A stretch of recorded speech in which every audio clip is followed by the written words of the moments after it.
Hello everyone, today we talk about Milanese history from the migration era to the 13th century, a hyper-compressed video of course, but I noticed that we hadn't been making much about Milanese history, and that's something we have to cultivate further for, an extensive and intensively long amount of time, to say the least.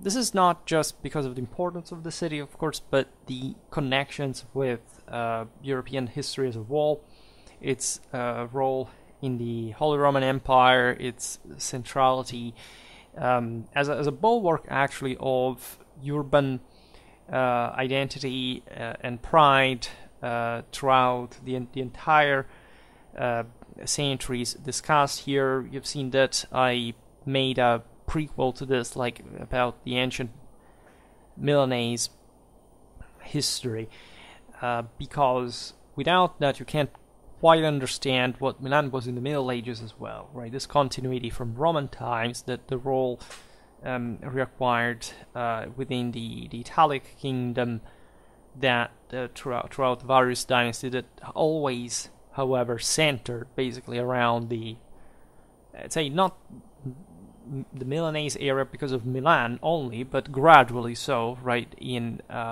the kingdom's history. And needless to say, this was all one with the necessity of reaching Rome and pursuing a truly universal policy.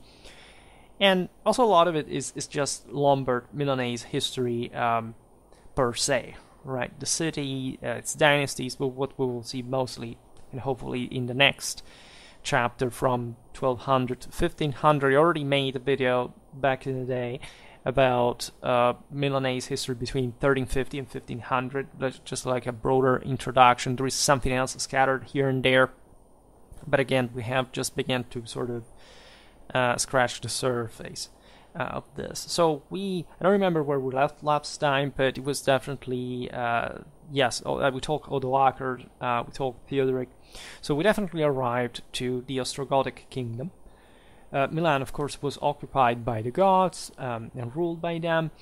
The city maintained, again, this, especially at the time, is incredible continuity with properly cultural Romanity, right? This is something that, in spite of the name of Lombardy and as Longobardy, etc., Milan would always sort of embody as the main cities of the Regnum Italicum, right? Just this emphasis could vary as long as, for example, I don't know, in Frederick Barbarossa's times, of course, it was all the emperor's interest in defining himself as a Roman, right? You know that from Ottonian times, the title of Holy Roman Emperor is meant truly in a metaphysical ethnic sense, right? And so a Ghibelline city like Pisa, for example, would stress enormously its Romanity, aside from, of course, from the enormous continuity from ancient times of all these cities. Whereas Milan, of course, would have embraced, of course, its pride also as a Roman city, meaning that not even during the clashes of the Lombard League against the emperors, nobody ever thought that they weren't part of that, right? Actually, it was a matter of pride, as in the full wake of the Romano-Germanic tradition, as we've seen, especially these Lombard cities were incredibly proud, also arrogant, and sort of aggressive in the boasting of their imperium, right? From their military class, the one of the consuls that would lead the struggle in the first war of the Lombard League, and in general, just also later, as truly subjects of a Holy Roman Emperor that, however, ruled them as free people. And this was the truest in the cities of the Italic kingdom throughout the Middle Ages. These were truly free citizens, and they wanted to preserve essentially their autonomy within their liberty, in other words, within the system, never seceding in an independentistic way. This was completely alien to any traditionalist mentality, right? Only if you're God, you're free. There is no such thing like freedom for a fallen individual. It's exclusively liberty, but it's always, of course, going right, rising to the top, right, towards the top, the truth, God, etc. So the fact, again, that these guys would compete against the same imperial authority is, that impacting, as you can imagine. There would be a lot to say about that. Again, we haven't even talked too much about medieval Italian warfare, but we have to come back prepotently with that sooner or later. Starting from the migration era, the first, up to this point, the late antique system, as you know, had continued. This was especially true under the Ostrogoths. However, because of the Byzantine reconquest, like, all the mess happens. Maybe it was not even that bad. We just haven't seen what would have happened, right? That, I don't know if the Ostrogoths, for example, would have continued as an autonomous kingdom. In any case, Milan undergoes its first destruction in 539, right? So you have Justinian, about whom I made, of course, tons of videos, and especially dedicated to, I would say, to the Italian policy, right?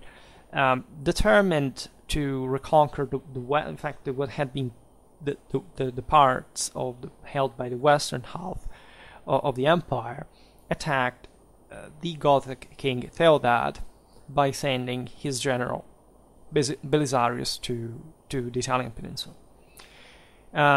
During the siege of Rome in 537, 538, I made a video on specifically what was going on between the Italians, by approximation, the Goths, and the Byzantines, right? So that there are three different things at this point. So I know that we make proper Roman history, and of course the Byzantines had their own reasons for calling themselves Romans, but never think that here there was a sort of struggle between Germanism and Romanism.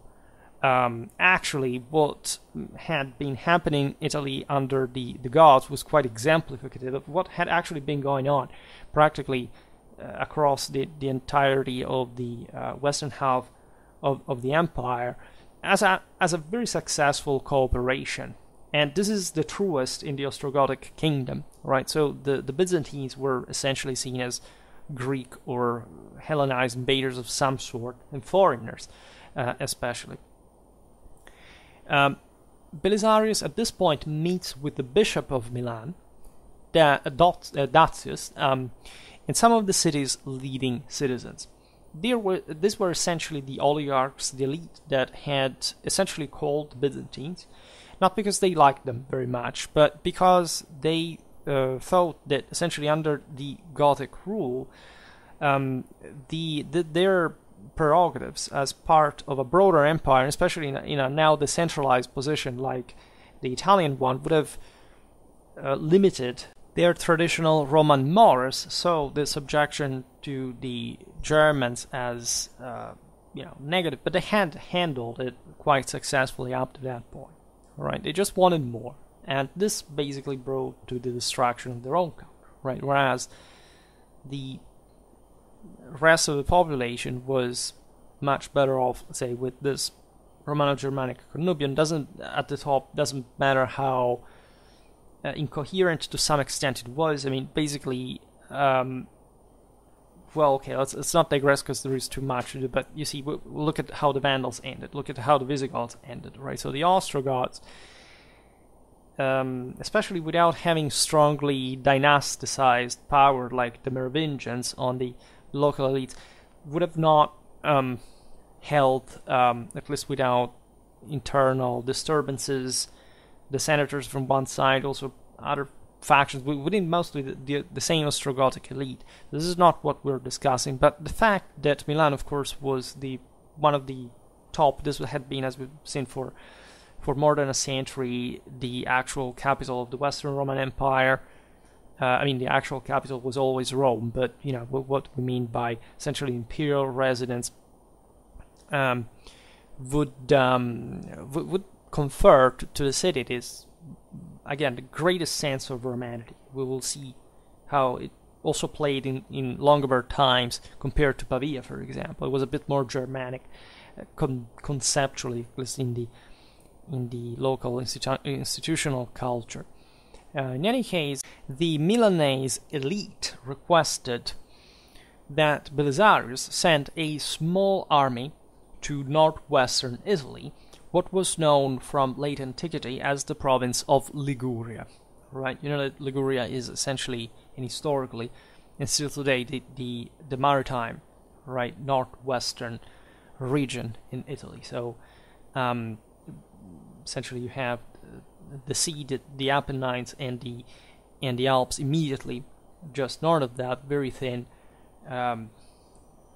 hinterland, and then you have the Po Valley from the other side. And this region had been extended to incorporate, basically, in fact, Milan, what had been Cisalpine Gaul, and more, for administrative reasons, now are not so relevant.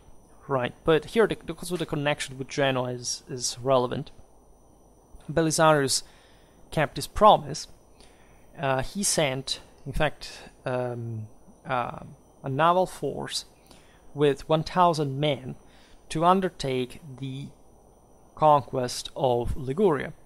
Right, and this is relevant, I was saying, because, of course, the Byzantines were reconquering the West through, as you know, generations of naval power built up, and even when the Longobards took over Italy, essentially the Germanic people would control the Italian hinterland, right? The largest actually amount of population in the continental part, whereas the coasts, right, would be, as you know, connected with Constantinople and or would maintain a sort of more detached maritime mentality, and so in order to reach Milan quickly, given that there were still the Goths in between that and the Byzantines in the peninsula, during that stage of the war, Genoa was the best place to arrive from. In fact, the Byzantine army lands in Genoa and quickly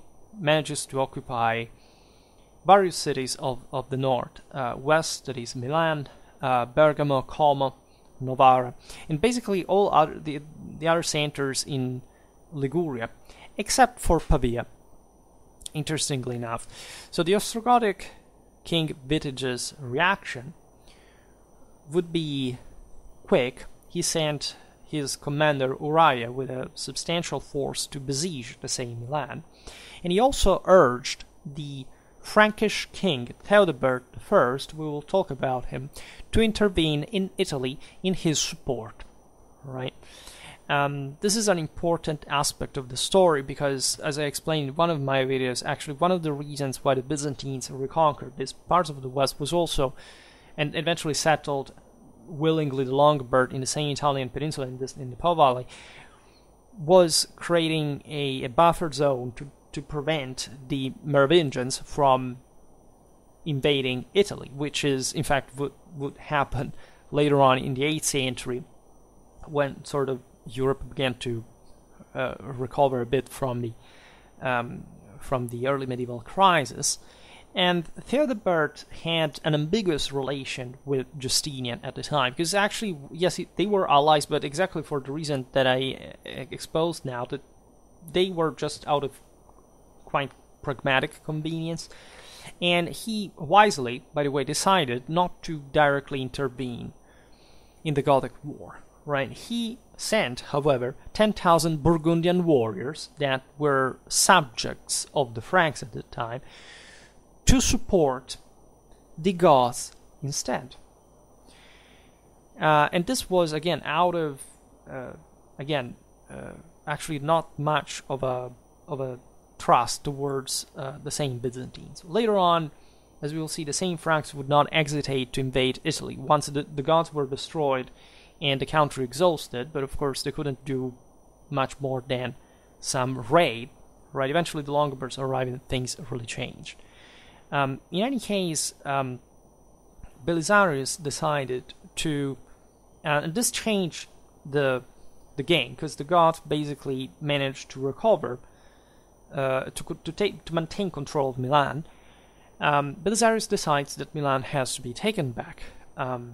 Yet, this is the critical moment in the imperial field as well, because, as you know, Justinian did not trust Belisarius more than much, and he sent the general Narses in Italy, resulting in this short term in the part of the division, right, of the Byzantine army in the part of the army aligned with Narses, disobeying Belisarius' orders, to come to the aid of Milan's liberation, explicitly authorized by Narses. But at this point it was too late. At least Narses did give his authorization.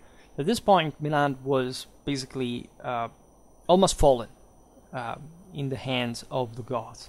All right, it had been resisting to them.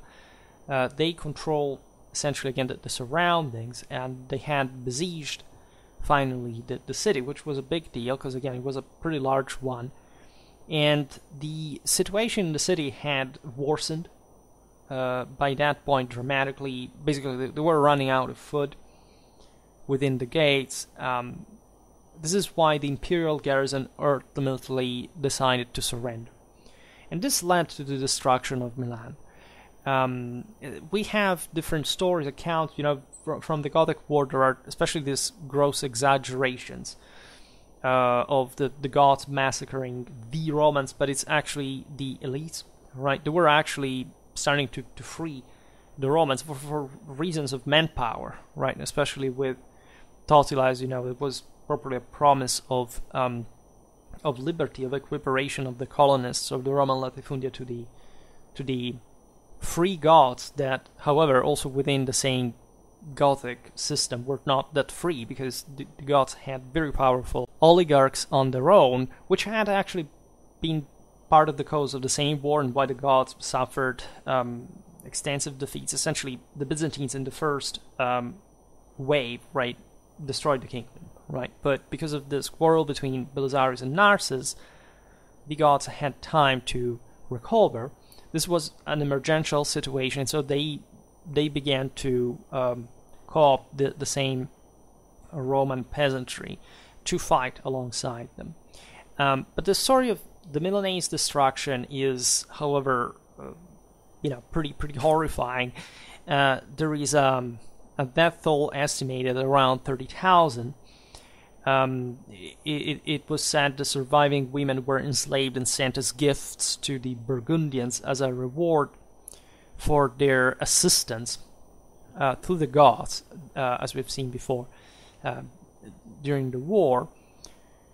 There is no doubt that the Milanese elite was very much, again, conspiring against the Gothic regime. Additionally, the prefect of the Praetorium, Reparatus, was allegedly torn to pieces and fed to the dogs.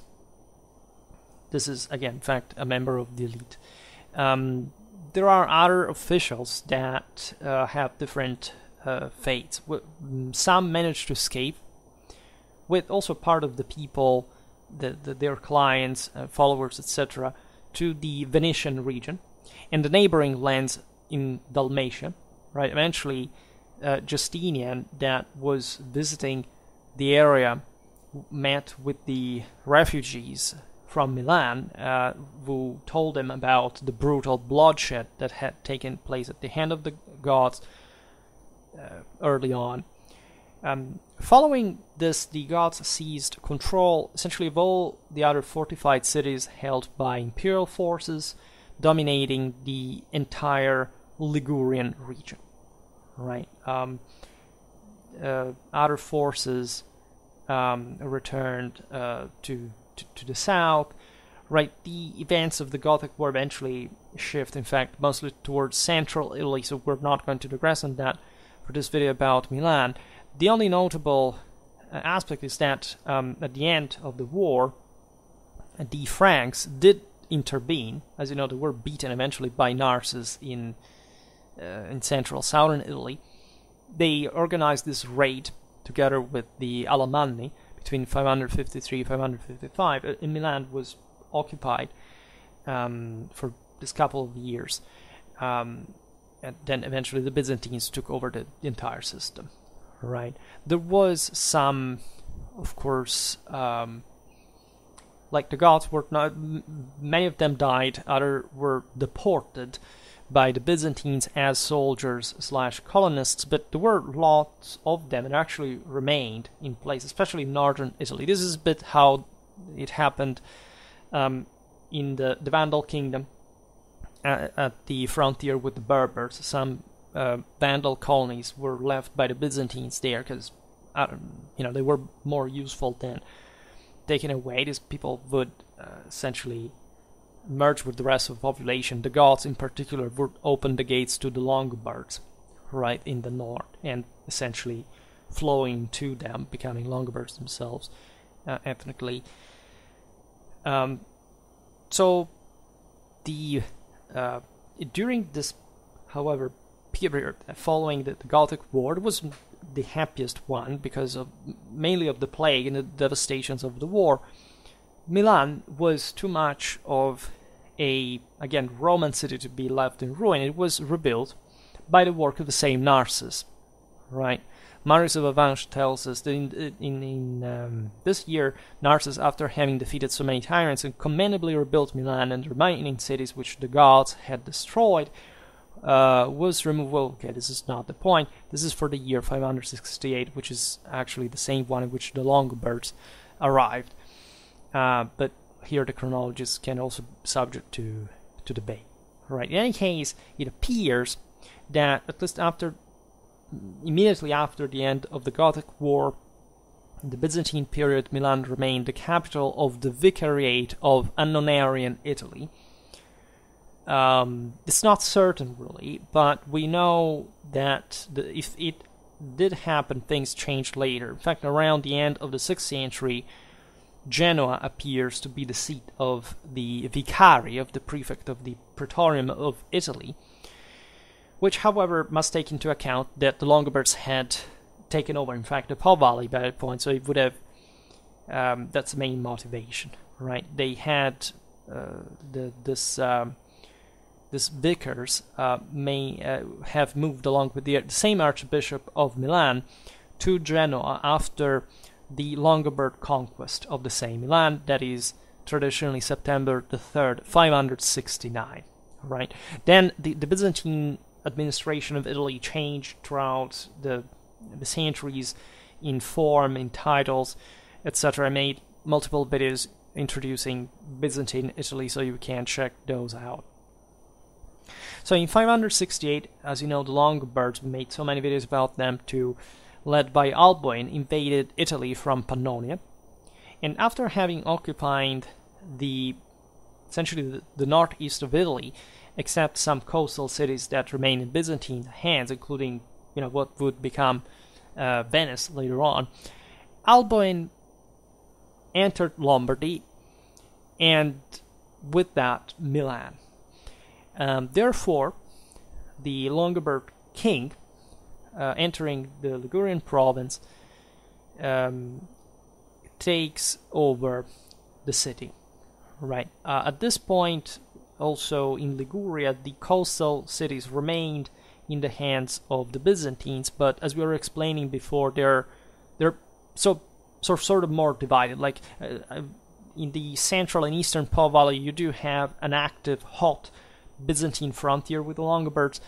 In Liguria, it's mostly, again, the coastal centers that remain connected via sea, whereas the interland is practically non-existent. You cross the mountains, you arrive in the Po Valley that in the west is soundly dominated by the Longobards that, as we'll see now, will also historically give the name to the region because of that concentration. It was actually not the highest in relative terms, like northeastern Italy was sort of more Germanized than the west, but it's still, again, it was about the prestige of the same Longobar rule on the vestige, and actually still the largely functional Roman apparatus, or at least what remained, had been resized after the Gothic War, but it was still there, right? And to some extent, a relevant extent, up to the beginning of the 7th century, in properly a Roman cultural form that helped the Longobards also to codify their laws, to issue them eventually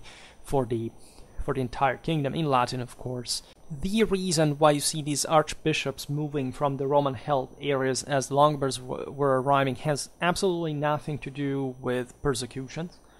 There were some Roman officials who were taken out by the Longobards, but there is no evidence of any form of religious persecution, right? They appointed their own bishops, yes, but the local communities, and some in fact of the largest ones of the empire, at this point remain unscathed. We've seen this in the I made a video, I don't remember the title, but it's I think the very last one about the Longobards, or actually not the one before the last. The last one is the one about the 8th century Longobard army. The other one is about the myths of about the fact the Longobard invasion of Italy. The Longobards had absolutely no interest, advantage, profit in doing anything against the Catholic population, even if they were Arian and in part actually also still pagan.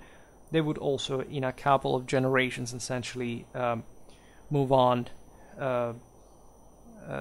towards Catholicism, and they actually backed the papacy against Constantinople on multiple occasions. They were much more like the Latin Germanic West was much more orthodox doctrinally than whatever was happening in Constantinople. So in the case of the Longobard kingdom especially, like what the Longobards found was really perfect as a new basis that was in fact not like the still fully Roman one, or institutionally speaking, that the Goths found that in fact had some trouble with, despite they were in fact forced to leave the civil administration to them. And the Longobards were able to mold much more this Latin Germanic blend. It's one actually of the most successful polities in early medieval Europe. And Milan, of course, was part of this. Not quite initially. There were some problems at the beginning, right? As we've seen, the Milanese aristocracy in part was taken out, like they either fled or they, in any case, lost the power that they had previously had, but they had already been sensibly weakened by the war, so the Longobards just substituted themselves to them and still left them be in their private dimension. The city, however, that had suffered the destruction at the hand of the gods, as we've seen, was importantly impoverished, right? It wouldn't lose its historical role in the area, right? The main problem being political in the Longobard choice of the neighboring Pavia as the capital of the Longobard kingdom, right? Of course, also Pavia was a Roman city, etc., but they preferred, like by choice, to move from Milan, to embodied again the Flavian Roman imperial ideal, even though in a few generations, as we'll see now, the Longobards would still be in Milan, watching the races in the local circus and all this stuff.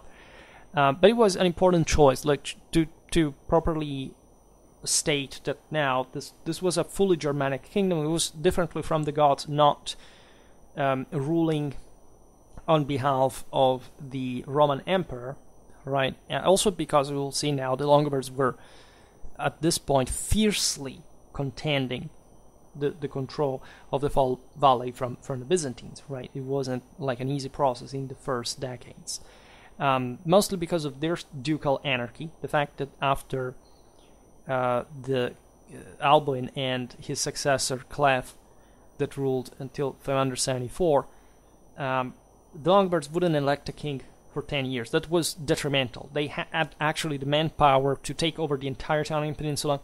Would have been that easy had it been compact. They don't do that, right? Because they hadn't quite fostered a great sense of kingship, of monarchy, coming straight out of the Barbaricum, differently from the Goths that had been significantly Romanized by the Byzantines. In any case, in 500, there is a lot of war going on, because the Byzantines can't control these people that likely had settled themselves in northern Italy, again, to form a buffer state against the Franks. the Longobards are unruly, however, and they also realize their potential to an extent that entailed the creation of a kingdom. That, however, many Longobarд dukes that were sort of intolerant to authority decided not to support, and so siding actually with the Byzantines, that would have left them relatively alone. At least were exploiting their decentralization from a Longobard monarchy to fight against that. But this would threaten the entire people in the process. In fact, the Byzantines and the Franks tried to take out the Longobards entirely of the Po Valley. In 588, Adwald and 6 other Frankish dukes threatened the city of Milan with their army, while the Longobard king Authary, that had been elected 4 years before, barricaded himself in Pavia, as most Longobards did in the pretty bulky cities of Roman cities of northern Italy. And dysentery broke out among the Byzantine Frankish ranks, forcing them to retreat. Right, and they did conquer several fortresses, but Authary also was on their tail, and this was essentially the last major attempt, right, to knock out the Longobards out of Italy at that point in the following generations. In early November 590, following Authary's death, Agilulf, the Duke of Turin, became the new king, as the widow queen Theodolinda, of Bavarian ancestry and Catholic differently from the Arian Longobards, had been left, in fact, by the same Longobard nobility, though, which shows you how actually close these peoples really were, in spite of their just pretty superficial religious division, really were, right? Theodolinda chose Agilulf as her consort, and this opened to particularly florid time in Longobard history, as there was this definitive process of political, territorial, and cultural religious normalization in the now affirmed Longobard kingdom. Agilulf moved the capital from Pavia to Milan, which actually means that he used Milan as his residence. Pavia remained the capital. But this was an important move to show positive intentions towards the Romans, the symbol of Romanity that the city really was. Shortly after, Gundeberg, that was Authary's posthumous daughter, was born and raised in the same Milan. In May 591, Agilulf was recognized electively by all the Longobards in their traditional election in arms as the new king in Milan. Right, so the city was that close to that royal association and broader alliance now by all the elements of a realm that would truly become Longobard, right? Because this is what essentially happened also to the Roman population. During this period, there was a Germanization of the Po Valley, and not only, right, also this was the center of the realm with the capital, as we've seen, that would take the name of Langobardia Major, consisting of essentially the Longobard duchies in northern Italy and Tuscia, that is Tuscany. This was the hardcore of the Longobard kingdom. And then there was the Langobardia Minor, that included the remaining Longobard domains, namely the 2 duchies in central southern Italy, that is Spoleto and Benevent. And I made a video about the Langobardia Minor as a whole that eventually split in other duchies. It survived, as you know, the Longobard kingdom after the Carolingian conquest, and also about the Duchy of Spoleto that was incorporated within the Kingdom of Italy in Carolingian times, and it it went on, in fact, as a fief, right, historically, of the kingdom before it was absorbed actually by the Papal States. So the term Langobardia eventually gave rise to the name not just of the modern Italian region of Lombardia, in fact, in the northwest, right, the region of Milan, this most important city, but to the entirety of Italy, like the Byzantines, the Arabs, the Franks, thought of the Longobards as essentially a geographical equivalent of the Italians, at least in peninsular Italy, right? And so aside from the various Byzantine enclaves, etc., you can argue that this is the moment in which the Longobards managed to mold this overall sense of, of a unitary power in the peninsula that was naturally supported by the regressed sort of cultural homogeneity to a great extent, especially considering that actually it was the north of Italy that had historically remained more separated from the center and the south. So what happens in Longobard times is the other way around. I mean, this kingdom manages to unite mostly central and northern Italy, but also large parts of the southern hinterland. And if it hadn't been for the Carolingian conquest, of course, this system would have taken over easily the entire peninsula, including Rome, right? Probably expanding like the Goths had been doing later, and also the Carolingians fundamentally granted to the Italic kingdom, like in Provence, right? And probably also in the Adriatic. In any case, Milan witnesses firsthand this process of normalization. The general conditions of the country improved during the reign of Authori, as we've seen, 584, 590, even more so under the Queen Theodolinda, who converted the people, essentially addressed the people from Arianism to Catholicism. She promoted the, further, you see, the Longobards were politically and institutionally a fully Germanic kingdom. But at the same time, this process of normalization happened through their Romanization and Catholicization. This is extremely important. Theodolinda had a strong epistolary relation with Pope Gregory VII. There was probably a molding of a Latin Germanic dimension that exceeded the same Longobard kingdom, was connecting especially this, the Frankish one, and also the Anglo-Saxons during the evangelization of the same period. So it was an incredibly important time in the history of Western Europe, and Milan was a bit of a hinge between these areas, right? Its church, as we will see now, was particularly powerful. And speaking of churches, this is the time in which, in fact, many of them were repaired after the Gothic War. The bishops regained their full normal, authority within their communities. Serfs were freed in the name of Christianity. This is very typical of the era.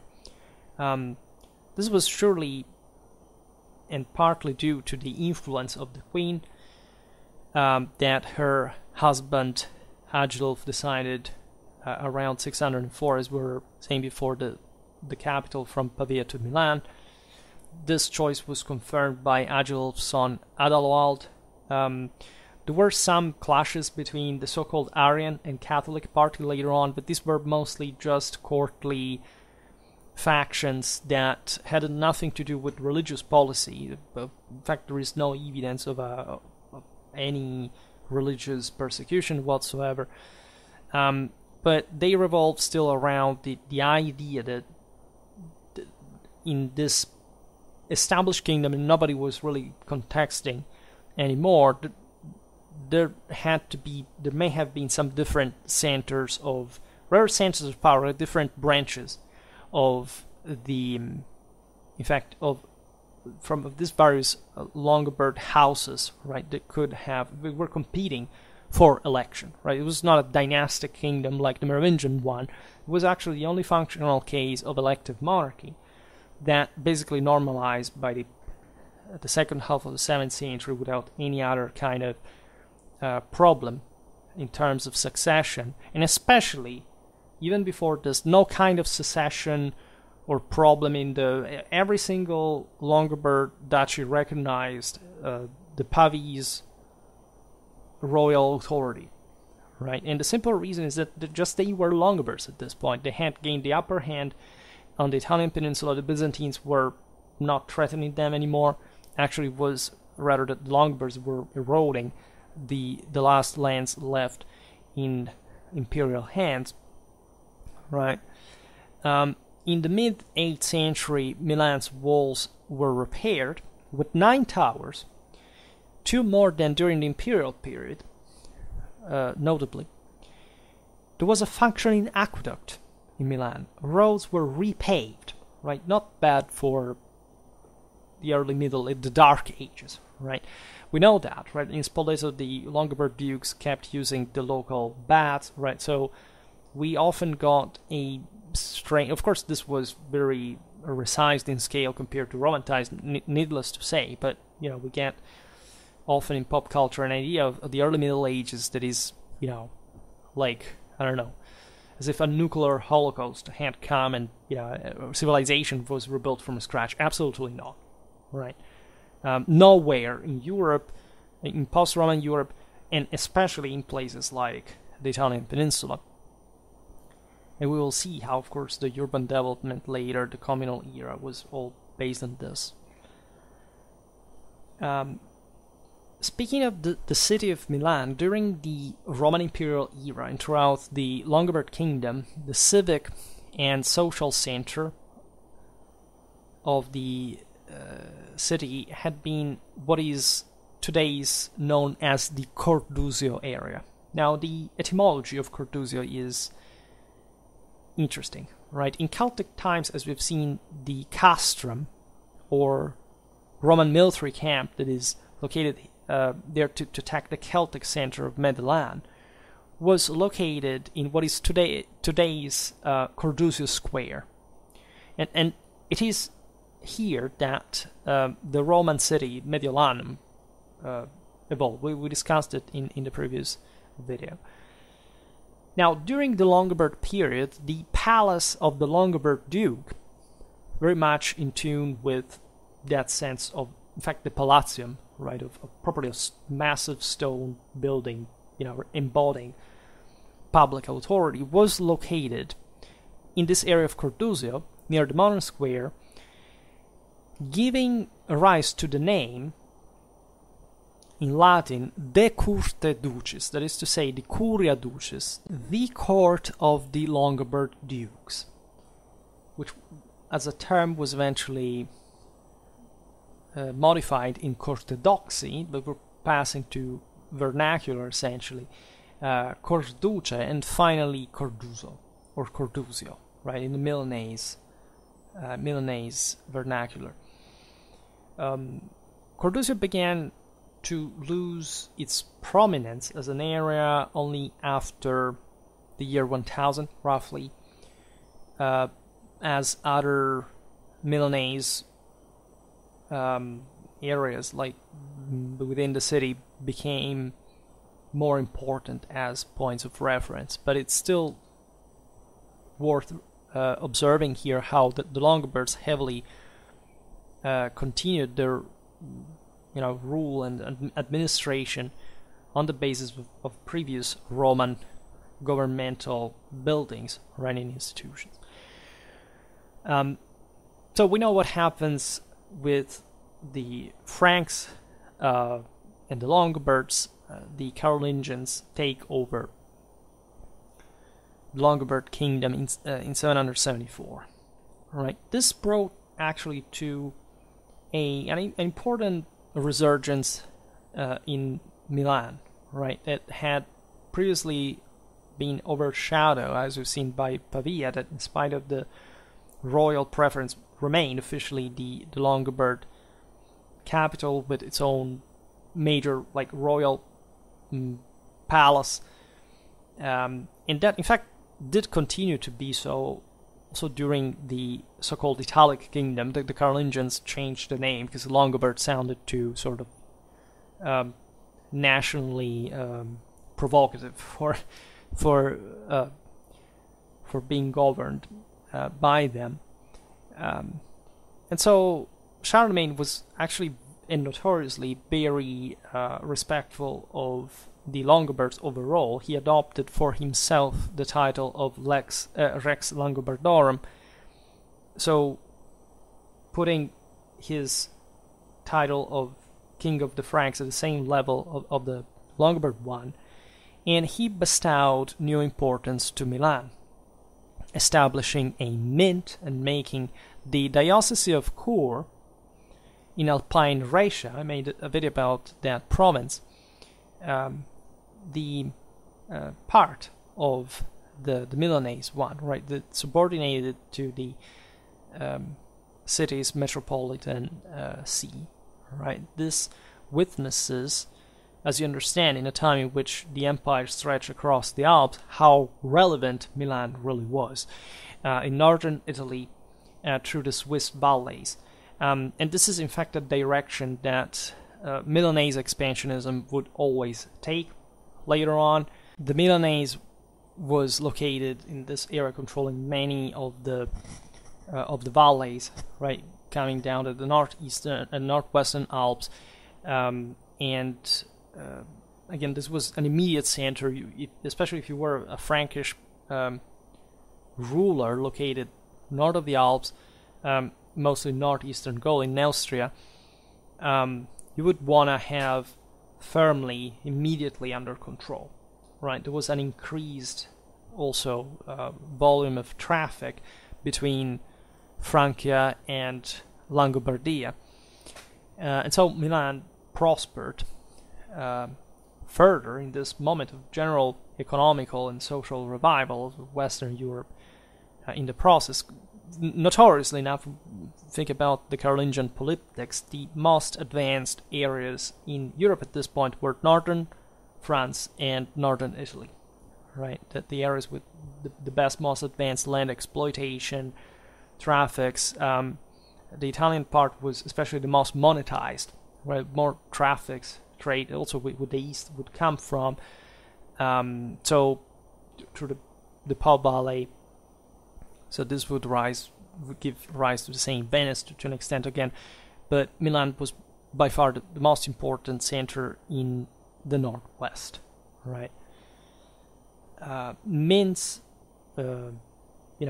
giving greater power to the local see means that there is a hell of a public authority there, boosted by the Franks, right? So we'll see ecclesiastical power is a cornerstone of imperial government because it was essentially more effective to rule through this inalienable church possessions with bishops that could be appointed without dynastic issues with their offspring, right? Which again was much more beneficial for the sake of a sort of centralized power like the Franks. Charlemagne, Louis the Pious especially tried with great effort to found, like to save the empire, was really more advantageous. Milan became thus the seat of also an imperial count and influential bishops. Carolingian times, we have Angilbert between 822-23, Angilbert II between 824-859. There are major points of reference in Carolingian political affairs. The vassal system, along with what would have become feudalism, spread in the Italic kingdom after the Carolingian conquest. This replaced the previous Longobard clantery system. We talked about this in the video about the 8th century Longobard army. We've seen the figure of the Gazindi that were much less powerful people individually than the Carolingian magnates or the Antrustiones, right?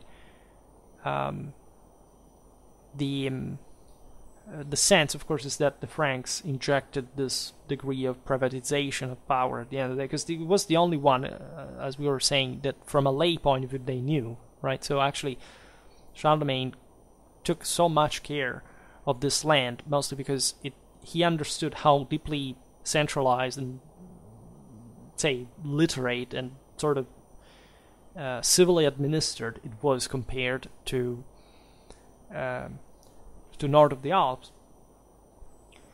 The Longobards dukes would be gradually replaced by Frankish counts that had this greater military bias, and were in this sense sort of an occupation force. The finest Frankish nobility was placed in Italy specifically, and this becomes evident also with the attachment of the imperial title to the Italic kingdom, where in fact cities like Pavia, Milan, Monza have this crucial role of providing the Iron Crown of Italy, without which you could not get the imperial one in Rome in the first place.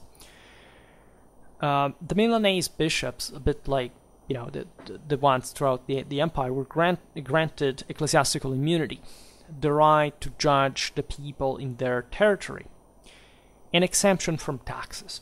All this was aimed again at forming a non-dynastic, non-private asset that could be used by the imperial rule to essentially control better, to co-opt these ecclesiastical figures to rule the empire. And in Italy, this was especially true because of the role that the cities had, right?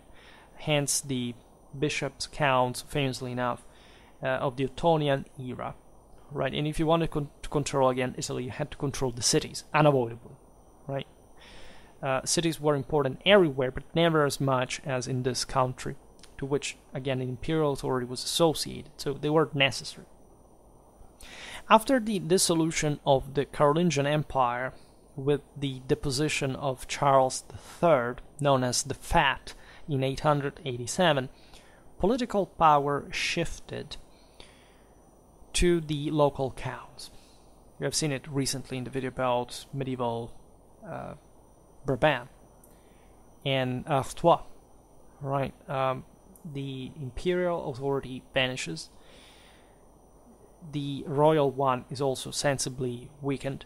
So the counts take matters in their own hand, right? Locally, and they start sort of boosting their local authority.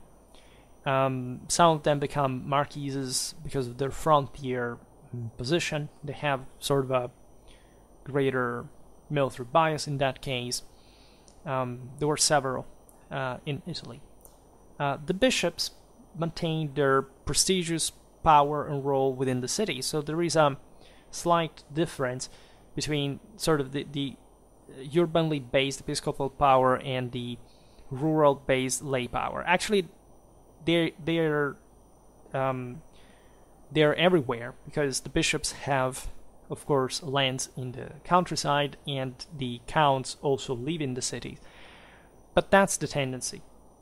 And that's why this kingdom is essentially different from the other post-Carolingian ones. In Italy, the entire countryside revolves around the city. Hence, the episcopal power is greater compared to the lay authority. And in fact, during the Carolingian era, you can witness, and I made a video about properly the ecclesiastical power in 9th century Italy, the archbishops of Milan playing a significant role, to say the least, in the city life, right? Following the struggles after the empire's dissolution at the end of the 9th century, the importance of the Count of Milan also becomes important. It's actually predominant, right? Because he's also city-based in this context, right? He would strengthen his political position by taking over some, in fact, rural areas as well, such as the county of Seprio, that also the Milanese commune later would go for as the first direction. This is in the north of Milan. When Guy of Spoleto became emperor in 891, very modest power, just again, the Spoletans could have themselves crowned Roman emperors because they were just next to Rome, but would most operate within Italy. That was not like a huge much in itself. The Count of Milan was appointed Palatine Count, right? So this was giving, of course, the Milanese area that still had, Pavia next door, but the public palace was the capital of the kingdom, that it's due in terms of royal prestige, right? Spoleto being central Italy, so being distant from the Po Valley. And by siding with Emperor Louis in 901, the Count Siegfried of Milan obtained the title of Marquis. In 896, however, there had been clashes, right, within this imperial royal game, right? The Italic kingdom was not ruled at this point unitarily. There were different contendants, right? They could be appointed kings, emperors, but there was always some province that was on its own. And Milan did play this game. In 896, the local count, Manfred, in fact, rebelled against the Emperor Lambert II of Spoleto and tried to align himself with Arnulf of Carinthia, ruling in Germany. Lambert, as a response, gathered his army in Pavia, right? So as properly the king of Italy, not just emperor, because of course you needed both, and besieged Milan from that close position, a few tens of kilometers. The city of Milan surrendered in 897, and Manfred was captured and subsequently beheaded. Right.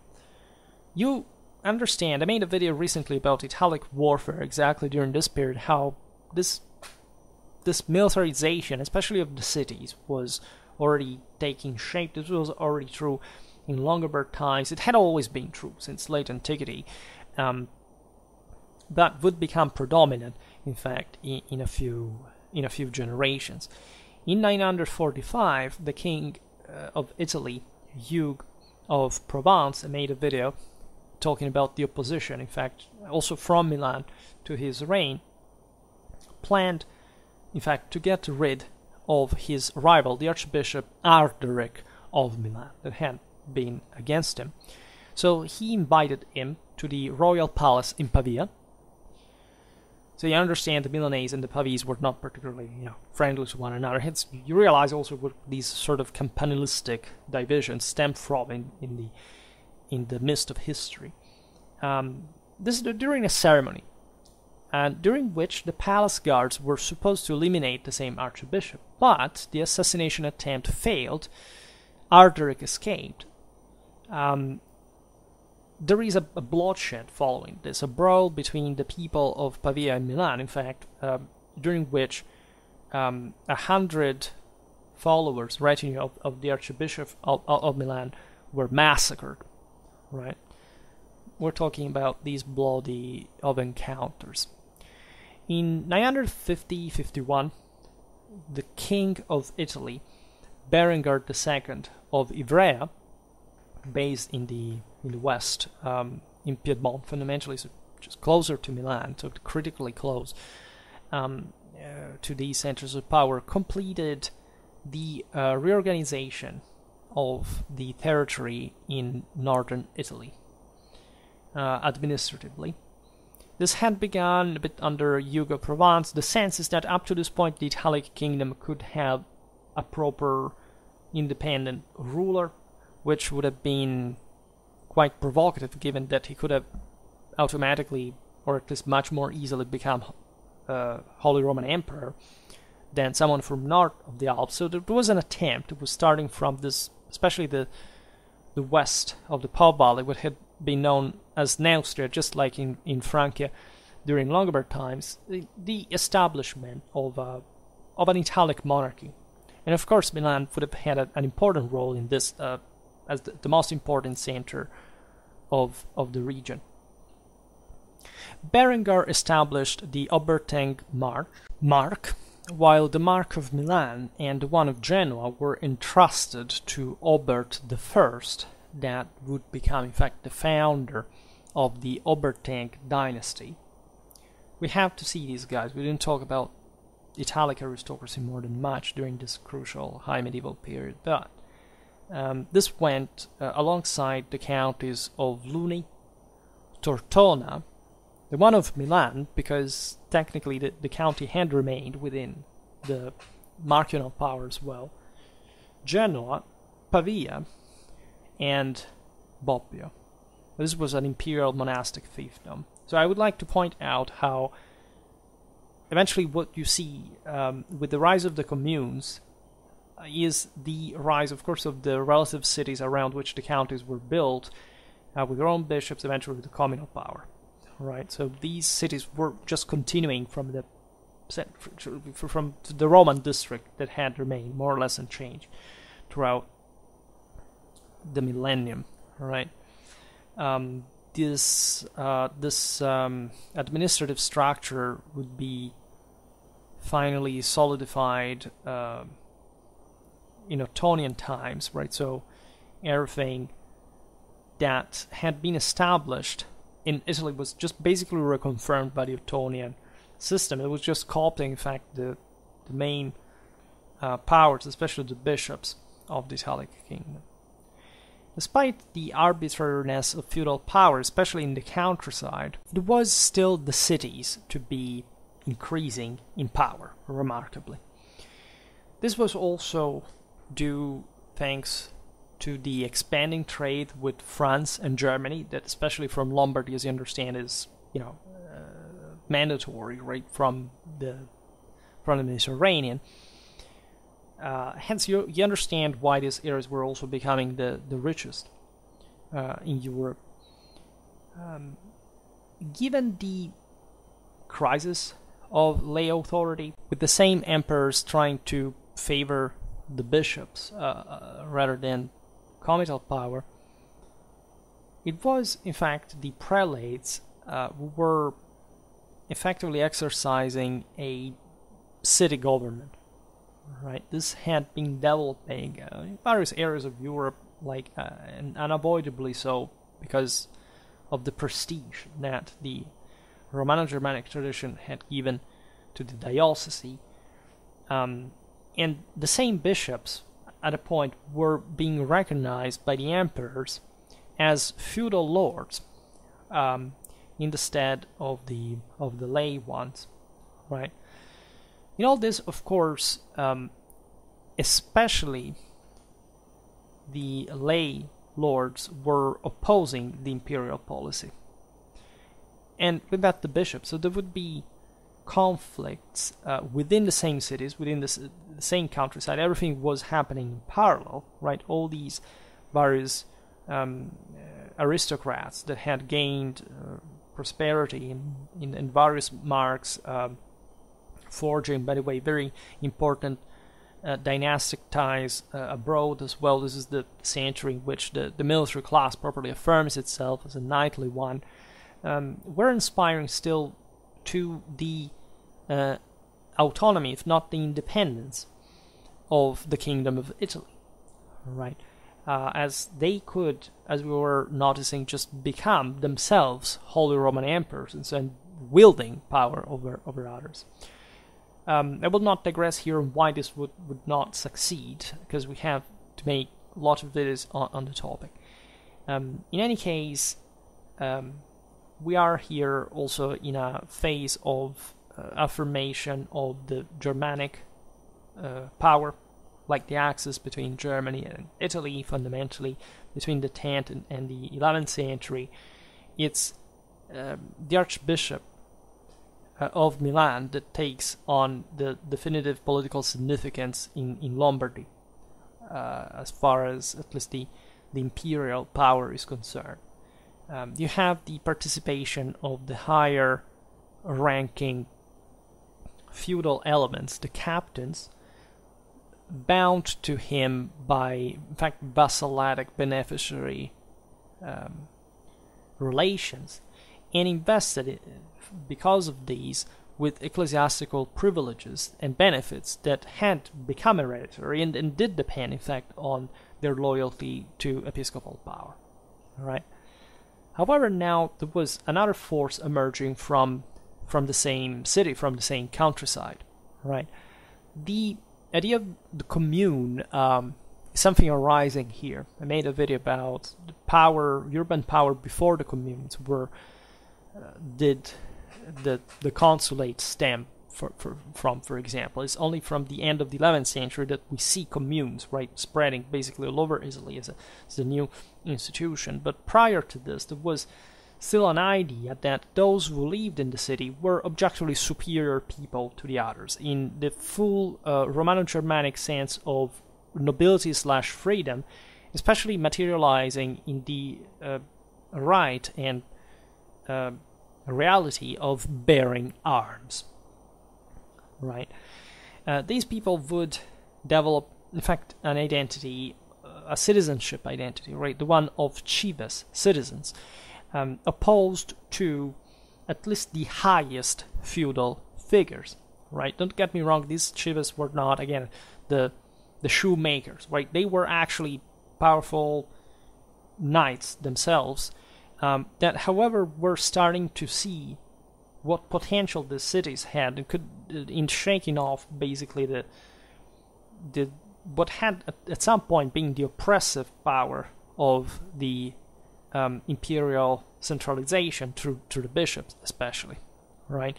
So there was, if you want, a segmentation within the same feudal hierarchy that saw the smaller vassals starting to urbanize, to coalesce against the top feudal offices that still ruled from the city in Lombardy, and that were hoping to be co-opted by the Holy Roman Emperors, and that, however, were meeting ever more resistance because of the local city autonomies.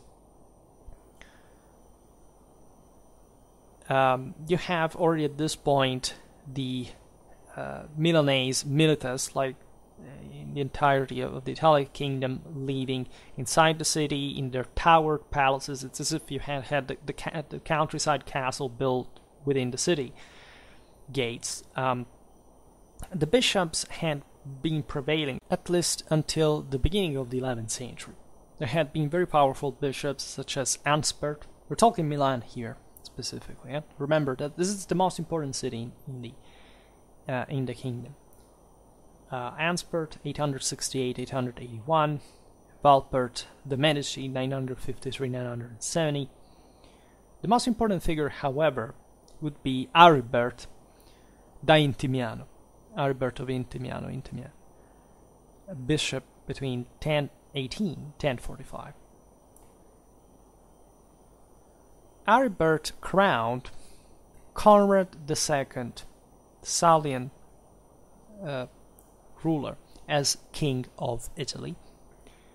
We will see how relevant this was. I made a video about Conrad II, by the way, in his times, etc. You know that he is mostly famous for the so-called Constitutio this Dictum de Beneficis. That was in fact an Italic capitular issued in 1037 within this extremely violent and bloody clashes we will see now. So there had been, at the beginning of the 11th century, after the death of Otto III, essentially the last attempt of the Italic aristocracy to rule themselves through their own king, right? This had entailed the descent from Bavaria of the last of the Ottonians, Henry II. This was the Bavarian branch that succeeded the Saxon one. Against the Italic pretendent and rebel at this point, Arduin, the Lord of Ivrea. At this point, the Archbishop of Milan, Arnulf, had sided with Henry II, while the citizens of Milan, the Secundi Milites, that is to say, this other, this vassalatic class, if you want, supporting a strong Italian kingdom, had instead opposed themselves to this decision. And the reason being that pretty much like you see during the times of the Lombard League. They wanted to preserve their own autonomies.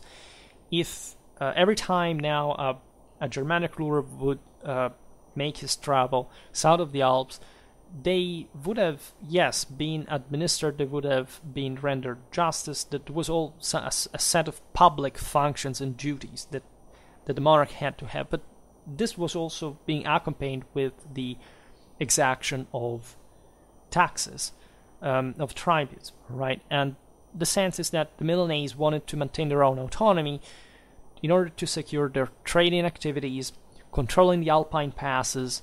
This is the leitmotif, and this is the reason why the Milanese citizenry supported Arduin of Ivrea in his quest for the Italic independence, because the crown was just basically already there, right?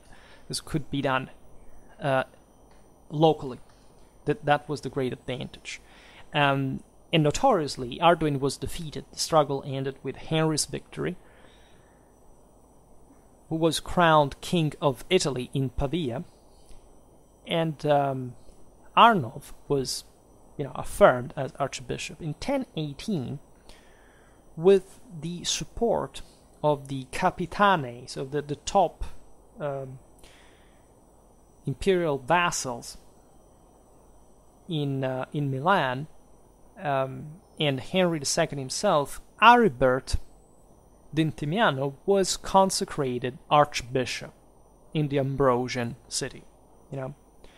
Milan Ambrosian city is the same. I could use it without repeating Milan too much because of Saint Ambrose, right, the patron of the city, father of the church.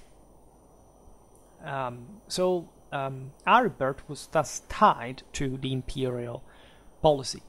He would support Conrad II the Salian's candidacy and crowned him King of Italy in 1026. In 1033, Aribert participated even in Conrad's successful expedition to Burgundy, which secured that other kingdom to the Holy Roman Empire. If you're interested, I made several videos about the kingdom of Burgundy / Arles. Here there would be a lot to say regarding the interference that occurred between the two kingdoms and how Milan had played that during the 9th to 10th century, but we don't have enough time. But I think pointing out how the Milanese archbishop would participate in a military expedition across the Alps to support the Holy Roman Emperor is quite telling of the power of this guy, right? The bishops had their own armies, essentially, within the city itself. And Milan was had to be essentially the largest city in Europe, right? In the following century was like it's either that or Paris, but Milan was likely larger. And you can imagine the amount of resources, manpower, material, right? This shows you how important these Italic subjects, vassals, were within not just Italy, but even neighboring countries. In the German diets, in the imperial election, as we've seen, the ferments within Milan and in other Italic cities was pretty intense towards this imperial subjection, right? Especially in the Milanese constitution, new forces were again starting to move and also to be unhinged from the previous allegiances. The aforementioned secundi milites, that is the valvassores, the vassals of the same archbishop, rebelled against their lord in a personal struggle for the inheritance of the same ecclesiastical benefits that would have been handled by them. That's essentially also how the communes would be born later, right? Acting on behalf of the bishop, because this was technically legal within the imperial customs, and so it was just hijacking them, but in favor of the bishop, that of course could not be, say, the diocese could not be eradicated, but the bishop could be changed, or at least, it was more complicated than it sounds, but it still was an institution that would renew in the office. This is the same reason why the emperors had, fostered it the way they did. The Secundi Milites were essentially expelled from the city by Aribert, his other forces. Part of the people contributed to this, again, to make a social history of the, again, segmentation in the cities, the vertical, horizontal divides and allegiances would be insane. We need to make entire videos to explain this, so nothing is really so immediate but intuitive, but essentially the word different balance is changing all the time. We can't use that level of detail, otherwise we will never end this video. This produced, in fact, paradoxically, a shift within the same imperial-episcopal relations, because facing with the increasing power of the archbishop that was, in a sense, also exploiting the aura of the instances of religious reform that had been in the air since Ottonian times and propaganda itself, and that were now being fostered in Italy, especially by what would have become the Gregorian reformers, was essentially obliged, like as an emperor, to descend to Italy, and say the various factions in Milan had called the Salian upon as an arbitrator, right? But when the emperor arrived in the city, he was forced by civil unrest to seek refuge in Pavia and to ally with the rebels, paradoxically. Aribert at this point refused to submit, which led to his arrest and escape, finally. And upon returning to Milan, the archbishop found the citizens ready to resist the expected imperial siege, which ended in a failed attack in 1037. Conrad then enacted what we were talking about before, the so-called Constitutio de Feudis, which sanctioned historically, the inheritability, the inheritary right of the smaller vassals, the Secundi Milites in this particular case, the Valvassores, which would essentially, of course, make the emperor supported by this sustratum, while the major vassals were autonomizing themselves. Their right to inheritance and transferability of the same had been sanctioned since the capitulary of Quercy-sur-Oise at the end of the 9th century by Charles the Bald. So at this point, it was relevant for the monarch to be supported even by some lower stands. And following the Constitutio, the political struggle expanded to the same, let's say, to a wider social basis. So great part of the Milanese citizens participated. In other words, because of this, the archbishop, the captains, and the Valvassors were forced by a revolt in 1040 to leave Milan. Here you have a sort of, again, first they fought against each other, then they allied themselves, but the major imperial, feudal officials, including the Archbishop of Milan, were expelled from the city, because the citizenry understood that they were just like all coalescing in order to crush their urban autonomies, right?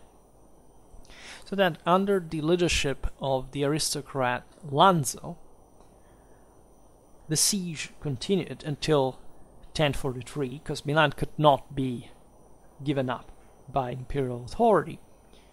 And the struggle is so bitter that no side clearly prevails, and a mediation of the new Emperor Henry III is required, leading to a form of reconciliation in which the nobles essentially return to the city, This has a lot of similarities with what would happen later in the second half of the 13th century, where the magnates were proscribed and they were expelled from the city. Of course, it was impossible to simply eradicate them from there because they controlled the countryside as well. So again, there's no such thing like a divide between the city and the district, really, in communal Italy. You have both sides essentially renouncing reprisals and compensation, 1044. You have, therefore, a sort of reset of the situation in which, however, on the long run, the citizenry prevails. The establishment of the Milanese commune is basically complete by 1097, but of course it's just a pro forma, like the actual reforms had been occurring in the previous decades. These had gone through, by the way, the Milanese involvement in the church reform movement. There was the popular uprising of the Patria in 1056, which was also essentially guided by the papacy against further imperial interference in Milanese affairs. So this was very clever because Rome could also lower the expectations of the Archbishop of Milan, together with the one of Ravenna had sort of been competing with the papacy, especially now that the Gregorian reforms had claimed the monarchy, right, of St. Peter. And truly you have essentially the embryo of what the Guelph trend would have eventually led to the containment of the Germanic expansionism in the peninsula. Needless to say, in this process, the feudal ties had been heavily eroded. The feudal vassals had basically urbanized, had joined the commune.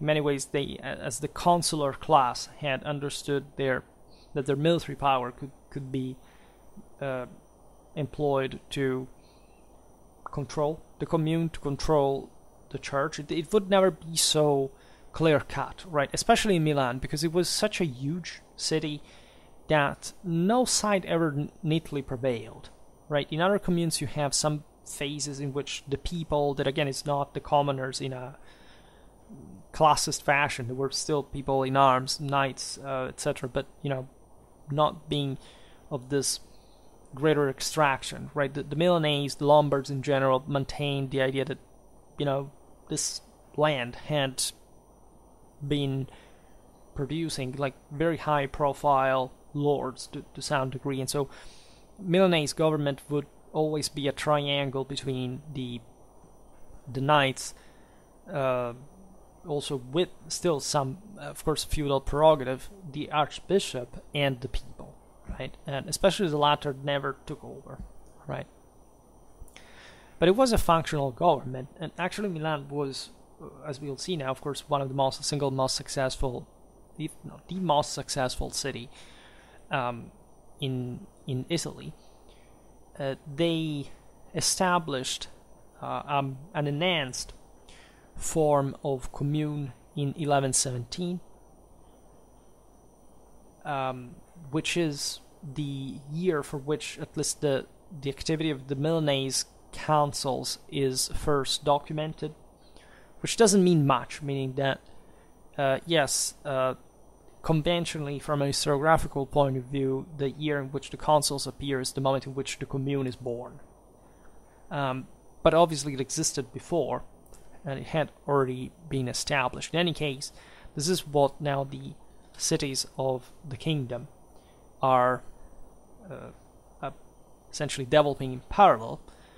As you've seen that recent video about Lothar III and Conrad III, this is, especially after the Concordat of Worms, a phase of great... It's the victory of the Reformed papacy over the emperors in Italy, and as such, like the disgregation of much power, the feudalization, the deterioration of public authority in the same Germany to an important extent, right?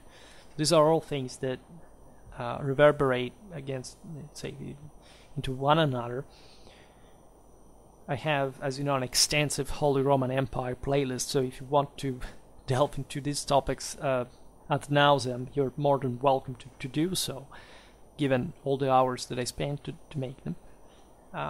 So we pass to the 12th century, that in many ways is one of the most important ones in the history of the Milanese commune. Surely, in military terms, the most glorious and epic from the municipal perspective. So the communal policy had originally been subject to the power of the archbishop formally, right? It wouldn't enjoy immediately its own full autonomy. The archbishop was too powerful to be simply, ousted. And the commune, thus, it was about cooperation of these forces, right? Milan was directed towards achieving goals that would essentially favor the urban prosperity in the first place. So especially mercantile gains. This is evident since the 11th century. And this was done, however, through the military, right? Through the gradual conquest of Lombard and international trade routes,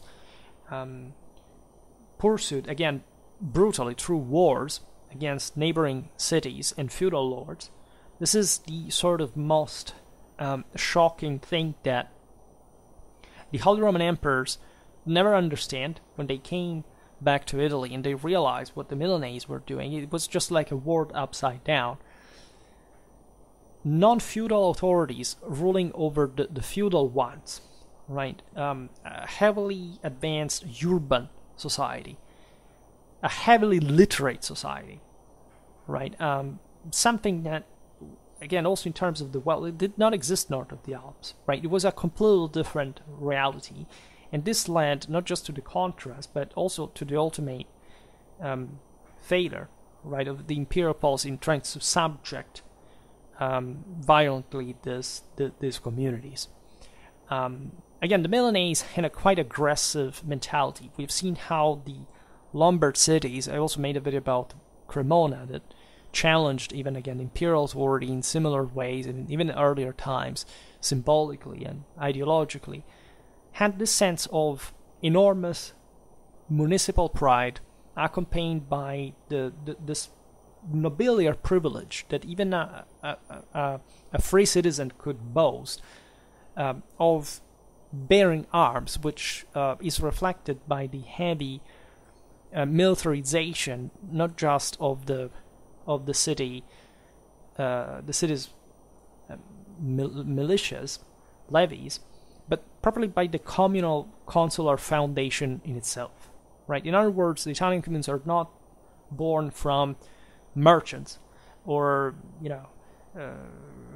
artisans. They are born out of a urban military and professional class, right, in that business. And Milan is so powerful, so big, that it can do something, in fact, that eventually also other Italian cities would start doing, but it's otherwise not to be found in the rest of Europe, that is taking over other cities, right? This is typical of the Italian communes. Like abroad, you do not see communes that take over other communes. First of all, because they're much less developed and they're surrounded by feudal power, right? Here, instead, things change dramatically. There were wars between Milan and Lodi, such as the one of 1107-1111, Como, in the north, for securing the passage of Lugano and Chiasso, right, for commercial traffic involving, by the way, many allies, because this is the other major feature, the league, right, the associations with cities like Bergamo, Pavia, Cremona, and Brescia. The war against Como lasted from 1118 to 1126, and it led to the destruction of the same Como in 1127. This was happening next door to Swabia, by the way. In fact, Como would have a great importance in the policy of Frederick Barbarossa, especially for the Swabian duchy, and I made a video about this. The one from duchy to dukedom, talking Lotharingian Swabia, that's quite relevant. Cremona, that, as we just said, was joining forces with Milan against Como in order to open more easily the Alpine passes and getting more trade, more stuff in Lombardy, was subjugated by Milan in 1130 herself. It's obvious that, especially in this time of de facto imperial vacancy in Italy, without authority, Milan was the bully of the situation, was taking over all these other cities, and with shocking success, in terms of territorial expansion. And here we're making it simple, because there were still all these various vassals still around that technically were the guys who were there on behalf of the emperor and that were to recognize the Milanese suzerainty over them, which is, again, for us today may seem like just like a general information, but at the time it was something shocking under any moral point of view. Especially during the 12th century, we see this, the Milanese expansion over many Lombard feudal lords, who in March 1153, in fact, during the Diet of Constance, not the one 30 years later, the world had really changed, complained to what would have become from the next year the Emperor Frederick Barbarossa, about that was now or King of Germany, King of the Romans at least, about the growing Milanese hegemony. Right. Now there would be, as you know, several expeditions into Italy. I made multiple videos about Frederick the First. So also the details of the war against Milan are to be dealt with in more in-depth videos.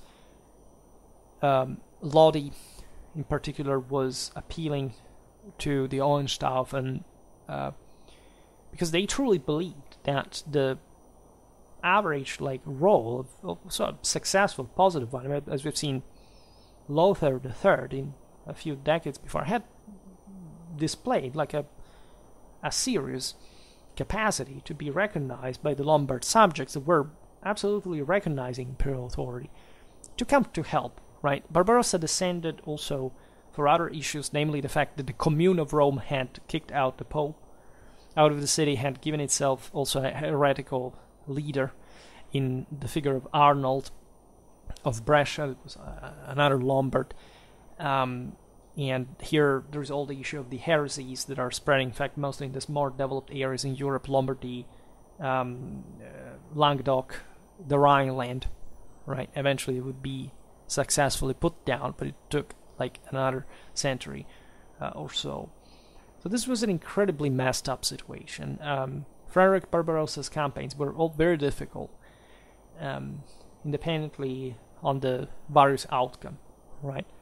But he essentially took a path of war, right? The Germans were recognizing that this Milanese expansion was threatening the same capacity of, in fact, the Germanic rulers to interact functionally with their imperial prerogatives that now they had acquired. Of course, it was full of these Lombard cities that was supporting, again, the imperial effort. Right, in many ways, it was a civil war between these Lombard cities and more, throughout here. The picture is enormous, telling the truth. It was being played across all over Europe, the Mediterranean, the Levant, with the Byzantine Empire, the Muslim Empire. It was a big deal, right? So it was an enormously complicated axis with the Normans. It's insane, right? And we have to talk especially about figures like William of Montferrat, how this sort of Guelphism and Ghibellinism, even though the terms were not yet around, was, of course, changing allegiances depending on the power balance internationally. It's that complicated. Frederick sought, so he went at war openly with these rebels, as they refused essentially to recognize the emperor the amount of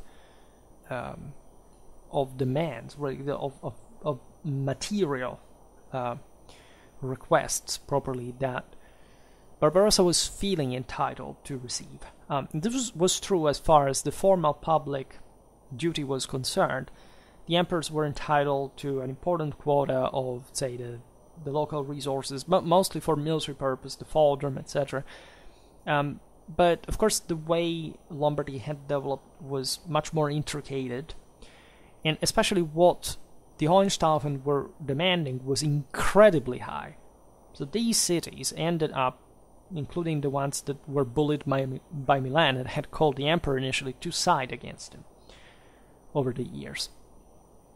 Frederick tried to rearrange this all in a universal imperial policy, look at the Diet of Roncaglia, the financing of the revival of Roman law in Bologna, the local university to boost, in fact, the Roman imperial prerogatives of the Germanic rulers that would have, like in Constantinople, essentially controlled the local, the papacy, like that would be the equivalent in the West, even though, again, it was a very different thing, and that's why things did not go in the same way.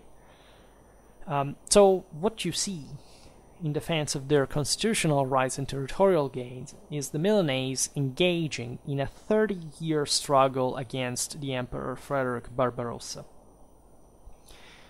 After being banned from the same empire in 1155 and besieged in 1158, Milan surrendered to Frederick. Frederick's military effort and will to power was immense, right? Considering especially the enormity of resources also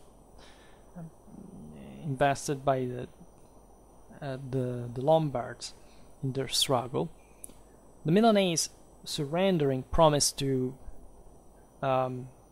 rebuild those walls that they had destroyed in Lodi and Como, and to submit to the imperial appointment of the Milanese consuls, which was essentially also one of the most serious aspects, the imperial demands, like literally choosing the people who governed you as opposed to, the local citizenry. This, at least they would have elected them, but they would have had to be submitted to the emperor's approval, right? The most serious consequences, however, came from the siege led once again in 1161. And this was the second destruction of Milan, that at this point could not really be, avoided, as it was just like, one thing like we do is, okay, submitting that you can't rebel. This is essentially what the Romans did as well as a general policy. Of course, there were other Lombards together with the Germans that won over Milan in 1162. The city had famously its fortifications razed, and the population was forced to live outside the city walls for 4 years, even though this was not really fully applicable, and essentially the Milanese spent this time to rebuild their own city. Right, the city had been destroyed effectively by the siege. Barbarossa was ruthless in many ways. He was an incredibly, again, energetic ruler. Right, he had a sort of fiery temper, and he was also one of the great knights of his time, one of the greatest commanders. His deeds were famous. It was a huge bet here, right? If you didn't subject these Lombard rebels, and especially their center of Milan, you couldn't quite win over the Italic kingdom. You couldn't really be a Holy Roman Emperor. You could not centralize from Italy. You couldn't dominate the entire Mediterranean. The Lombard League had been established, famously enough, like there had been the Veronese one that had been born out of the necessity of joining forces, and these cities had been connected, as we've seen, from quite a while in terms of military coordination, and the strategic and tactical instances are very fascinating. We can't quite simply ascend into them. The Battle of Carcano was incredibly relevant. We had the Lombard infantry broken. Like, you see, here there was also a contrast between the milites and the petites in some ways, so they would act autonomously from one another. The infantry was destroyed by the German cavalry that caught them in the open without support. At this point, infantries are, they're not decisive. You can't win against cavalry alone. But when they are broken, they reform, and while the German cavalry fights and wins against the Lombard one, the Lombard infantry sacks the imperial camp, interestingly enough. But definitely the most important battle that I also made a video on in the early days of Schwerpunkt, and I should remake it because it's like one of the very old ones, not really ringing that interestingly, is the one of Legnano, fought on April the 7th, 1176. Here, the Lombard League wins, essentially for good, over the Holy Roman Emperor. Right? This battle is tremendously momentous for the entire, again, European, Mediterranean, Levantine political compass.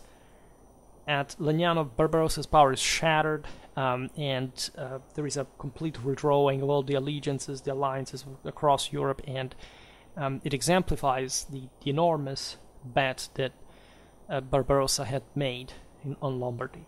This is the battle in which allegedly the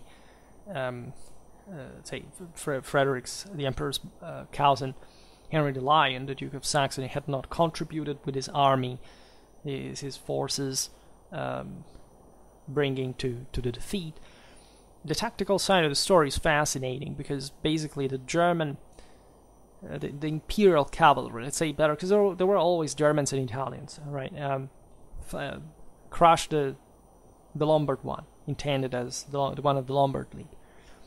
And Lombard infantry is left out there next to the Carroccio that was the symbol, not much of the commune, but of the people of Milan. It existed also in other cities. It was a rally point. It had a religious meaning, and these guys were entrenched around, with a square around the Carroccio, and they held for a consistent time, essentially stopping the charges of the imperial heavy cavalry, right, until some Lombard reinforcements gathered from Brescia essentially managed to they intercept part of the Milanese that were fleeing, and they arrive on the battlefield just in time to attack on the flank the imperial cavalry, while the square had been holding. And when the enemy cavalry is giving way, the infantry counterattacks, and so the Lombard League wins the day. And it's an incredibly potent victory because, first of all, the imperial insignia are taken. There is a major, like the Saint Frederick basically disappeared for a couple of days. He reemerged somewhere, having run throughout the countryside, not to be captured. It's a major debacle. We could talk about it more. The battle itself is fairly simple, as most battles really are at the end of the day, especially the largest ones. There are many other engagements that are quite fascinating. There's the siege of Alexander, for example. Alessandro in Italian, that was named after the Pope that was supporting also financially the Lombard League in the war fought against Frederick Barbarossa. But it's mostly the symbol of these Lombard infantrymen, commoners that hold the ground against the finest cavalry of the time. And that sort of spirits other communal movements out there. First of all, in Italy, but the echo of these guys that had dared challenging the knights alone, right, fighting to the death, around their Carroccio is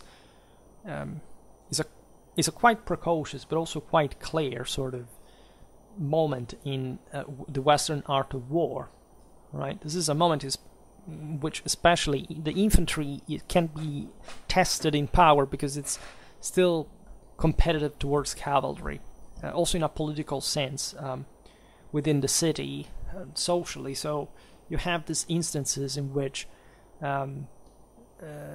you realize that the combined arms of the 13th century were not so fully integrated, and at this point you can literally measure what infantry did against cavalry alone, except for the early 14th century, when of course you do have that, but it's a bit of an exception, not a continuity. Eventually the 14th century crisis would bring infantries down. Here instead we are in the moment of the rise, and definitely the Lombard infantries were the strongest in Europe. There is no doubt about this at the time, reflecting the moral force of cities like Milan that had led the struggle against the finest, like the Germans were not just the first power in Europe at the time, but they had a hell of a drive, especially in this wild, aggressive, offensive, head-down cavalry charges that were really admired all over the world. So this made a victory like Legnano even more echoing. Again, I'm sort of embarrassed to treat this so briefly, because this is actually one of the single major, most important chapters in Western history for all the consequences of this. I made a video about the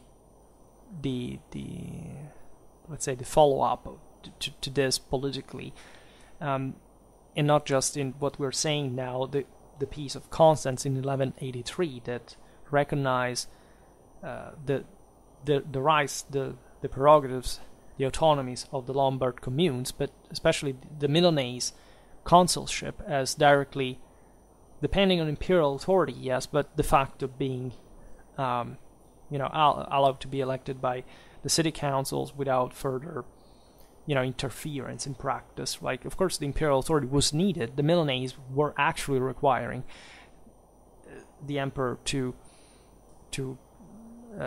recognize their elected officials. But one thing is doing it when the emperor is from the other side of the Alps and giving green light, because he can't really do much about it. Another thing is when he imposes your own governors that speak German and can't even understand what you're writing or speaking, because they are illiterate and they don't speak Italian. So in many ways, it's an incredibly difficult moment, right, in Western history, because it's easy to sort of say, this is a fight for freedom, so these were like the projection of our Republican or modern values. At the time, it was something concretely upsetting, and even though, again, Milan, as we will see better, hopefully in the next video, would become actually Ghibelline later on, and would be the champion of that, aligned with imperial authority, etc., would always maintain this sense, however, of traditional imperial power that was, of course, to challenge the higher one in order for the latter to be functional. And this is basically the history of Western civilization, the balance between the two things, the contrast. This is true, in fact, in the struggle between the Guelphs and the Ghibellines, like in the one between the papacy and the empire, that would never disconfess each other as institutions, but just for the fitness of the officials. And this is the thing, right? The institution is divine. So nothing else, of course, including any trace of human life, has any relevance whatsoever in front of God. This is what these people believe blindly, because it's the only thing that actually matters in the history of mankind. But exactly because of that divine standard is that the humans have to be able to elevate to a point in which they can be deemed to be worthy of God. And if you are the imperial authority, if you are the universal authority, well, you must prove to be so. And so this challenge was still seen as we are as freemen electing our leaders, right? This is a bit of the echo of the Longobard elective system that you can find in Lombardy as well. And so when you look at the history of the Italian communes, you realize that that spirit was unbroken in this regard, and which is very different from, for example, what was happening even in a country like Germany, where basically most people were just like somebody else's people, right? They even as freemen, they didn't really have much of liberty in the first place. Everything was in the hands of the princes, of the feudal hierarchy, right? And again, this did reflect still some virtues practically, but it was particularly different from the balance that had remained especially in Italy, where there is no equivalent in the world at this point. Not even in Europe. You do find other communes elsewhere, but none of them has the degree of political autonomy, military power, and social prosperity of the Italian communes. And Milan is incarnating this to the utmost.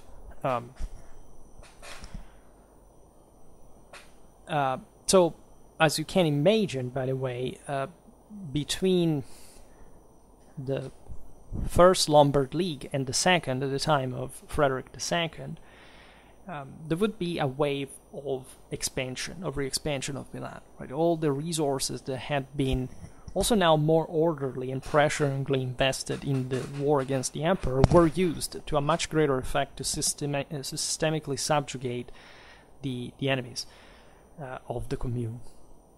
Right, but there was also commercial expansion. Europe was booming, to say the least, and these areas in particular. There are commercial treaties, such as the one signed between Milan and Vercelli in 1194, affirming the freedom of trade on all water and land routes in the Lombard plain.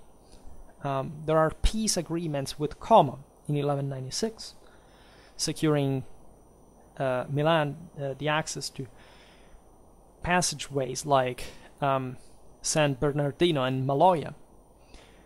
These naturally were dynamics reflecting the Milanese victory, right, over not just the emperor, but basically the extension of its power over these other communities, right. There are some further infiltrations requiring, for example, the defense of communications with Genoa in 1197 against the Marquis of Montferrat, that had historically been a Ghibelline feudal power, right? That this happens along the Alps, the Apennines. You have these feudal powers remaining. We've seen Savoy recently. Like these are not urbanized enough areas, so the feudal officials remain, right? Montferrat is again very, very tied to German politics and the Holy Roman Imperial feudal hierarchy, which it is part. You have a treaty with Lodi, which ensures the control of the south route towards Comacchio, that is, down the Po River. It's actually an area controlled by Venice, but it was important for Milan. It was significantly upriver, with lots of other cities controlling the Po traffic to just keep getting supplied from there. These cities needed still, these goods to rise the Po River, because otherwise they could have not profited. There weren't sort of more convenient highways, right, to transport these goods, but right, there were some limits that, especially in Lombardy, Milan, to the tolls, to these things that Milan wanted to control to benefit from it. There would be significant power struggles within the city, especially after the death of Emperor Henry VI, but we will see them better on another occasion. For now, let's just stick to this. In 1198, the sort of Middle Estates formed a commune called the Credenza di Sant'Ambrogio, so the credence of St. Ambrose, which was aimed at establishing a sort of more egalitarian government in opposition to the aristocratic commune of the Milites. This reflects, at the end of the 12th, beginning of the 13th century, the power struggles between, again, an elite that was closing its ranks, right, was locking the access to the same militia, and the people that wanted instead to access it as well, to share power more. And so this they would be able to do again with their own equivalent power, not just infantry. So these are made really in the past lots of videos about these political and social dynamics of the Italian communes. I address you to the relative playlist because they are important complex steps that must be understood. It's not so immediately intelligible, right? For this video I will skip it, but the sense is a pressure from those estates that were also expanding thanks to this unchecked expansion of the same commune to some extent, and also for the necessity of a more advanced government. The Italian communes are not states yet. They become so towards the mid-13th century. They already have a trend towards that direction. Again, they're very civilized, administratively developed. They have already their own set of councils, etc. But these have to be grouped, like sort of compacted, structured better. They have to develop. And the system is expanding clamorously.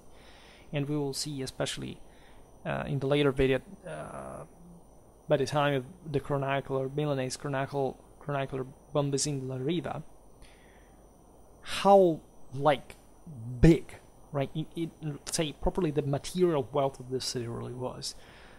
In part, I discussed this in the video about medieval Lombardy, but we have properly to focus on Milan more specifically.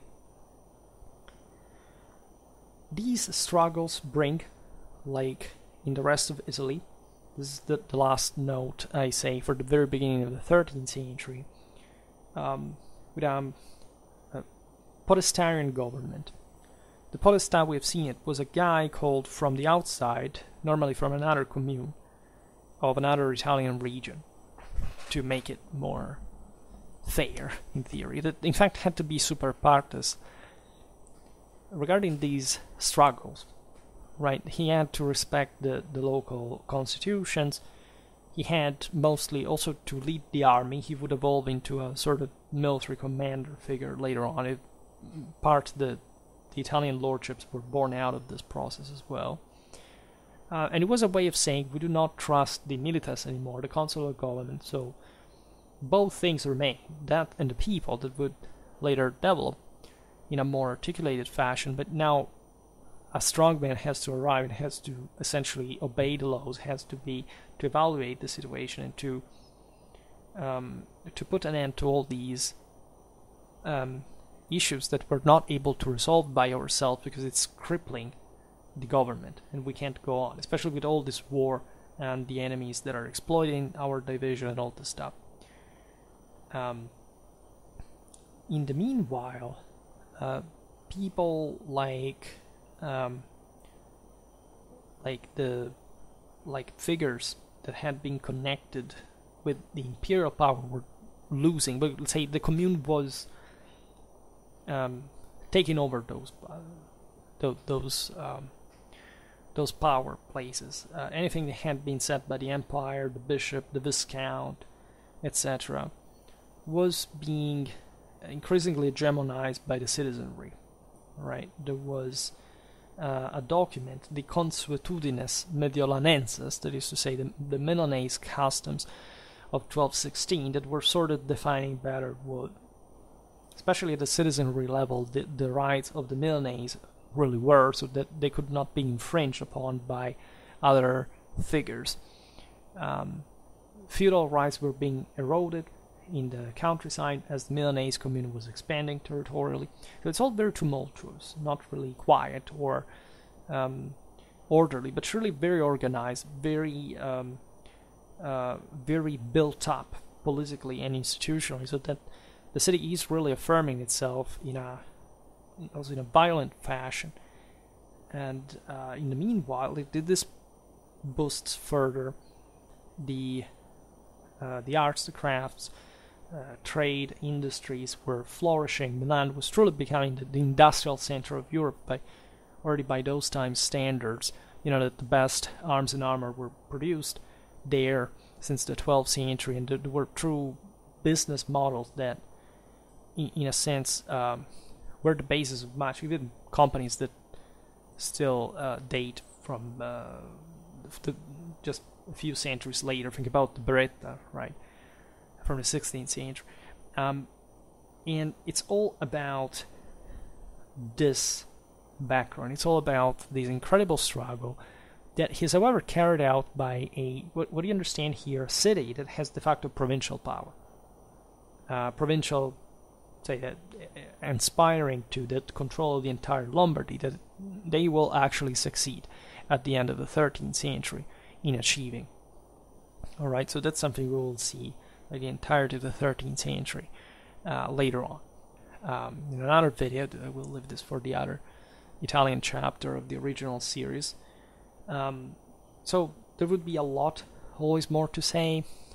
These are just introductory videos. I'm making things extremely simple, but I'm glad because I don't see on YouTube anyone making anything about these topics concretely, realistically. It's just simplified history lasting 20 minutes, and I wonder what, even if you, level that, like, in quality, you polish it, you try to make the most effective, informational, insight and more.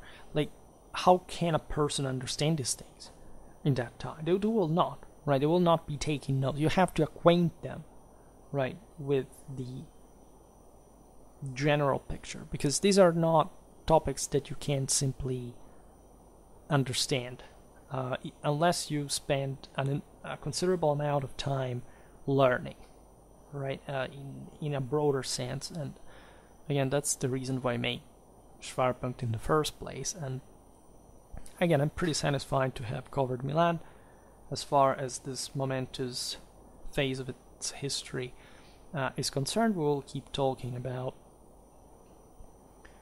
the city. For today, however, I stop it here. I just hope that you enjoyed this video. If you did, please share it. Otherwise, leave a like or subscribe to my channel if you're interested in my upcoming content. As always, I thank you heartily for listening to me. I wish you a nice time and see you next time. Bye.